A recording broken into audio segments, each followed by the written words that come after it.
Part 2. After completing the formalities, my colleagues heard the news and insisted on a farewell meal to celebrate my upcoming wedding. I didn't decline and booked a table at a restaurant Ethan and I frequented. It was one of the few restaurants I knew, and the food was genuinely good. Halfway through the meal, I excused myself to go to the restroom, only to run into Amanda. She greeted me warmly. "Didn't expect to see you here, too. You know, this was the restaurant Ethan first brought me to back in college. We've come here so many times." I gave her a polite smile and was about to leave, not considering our relationship close enough for small talk, but she didn't seem to feel the same. Just as I was about to go, she stopped me again. "I noticed last time that Ethan always rinses the shrimp in water before peeling it for you. Do you also not eat spicy food?" The word also made me pause for a moment. The truth is, I do enjoy spicy food, but every time Ethan peeled shrimp for me, he'd insist on rinsing it in water. He always said it wasn't good for a girl to eat too much spice. I had always thought he was looking out for my health, but now, I realized it was simply a habit. The one who didn't eat spicy food, the one he was thinking of, is Amanda. Seeing that I was silent, she tilted her head slightly, carefully studying my face. "I've wanted to say this since the first time we met. Don't you think we look very much alike, little sister?" In that moment, I had never felt such humiliation and disgrace. Under her triumphant gaze, I could only flee in panic. Back in the private room, my colleague's warmth began to thaw my icy blood. Just as I was about to cast aside that unpleasant encounter, the door to the room swung open. Seeing the two full tables of people, Ethan froze for a moment, then locked eyes with me. I could see the restrained anger in his gaze, though I couldn't understand why. He clenched his fists, before finally calling my name, ordering me outside. Puzzled, I followed him out, only to be met with a hard slap in the corridor. It was the first time he had ever hit me. As I stared at him in disbelief, he showed no sign of guilt or hesitation, just pure fury. "Why did you push Amanda? You knew she had a twisted ankle. I told you I'd explain things when we got back,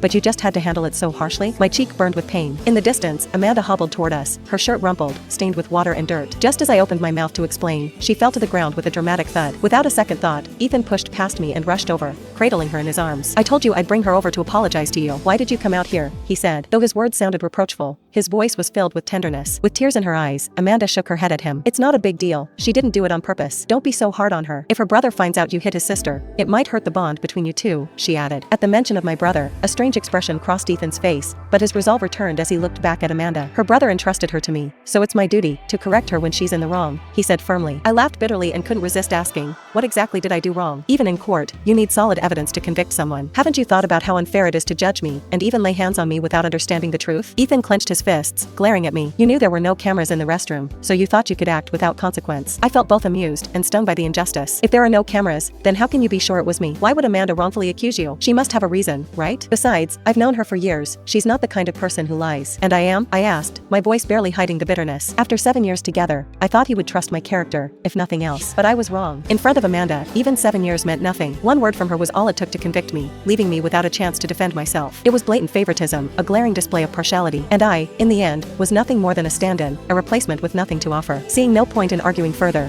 I turned to leave, ignoring Ethan's furious commands to stay. With the mark of his slap still on my face, I didn't want to ruin my colleague's mood, so I chose not to return to the private room. Instead, I went to the front desk, paid the bill, and sent them a message. Something urgent came up, so I had to leave. "Enjoy the meal and drinks, it's on me." Dragging my exhausted body back home, I took a long, detailed look at this place where I'd lived for the past 7 years. Every corner held memories of Ethan and me, once so beautiful, now stabbing into my heart like 1,000 sharp blades. I found a large cardboard box and, unable to sleep, spent the night erasing those remnants of happiness. There were slippers with our cat and dog love diary design, the matching couple mugs that fit together, the keychains that sensed each other within 10 meters, and a whole box of photos and portraits. These were once the only proof of our relationship, especially in those times when I felt insecure. Now, there was no need for any of it. Ethan didn't come home for half a month. In that time, apart from finishing my design drafts, I nearly cleared out the entire house. I even disposed of the furniture I'd chosen myself, leaving the place as it was when I first moved in, black and white, so minimalist that you could see the entire room in a single glance. The night before I left, I thought I should at least say something to Ethan, so I called him, but every time I dialed, he kept rejecting my calls. After a while, he sent me a message. "If you haven't realized your mistake and aren't genuinely ready to apologize to Amanda,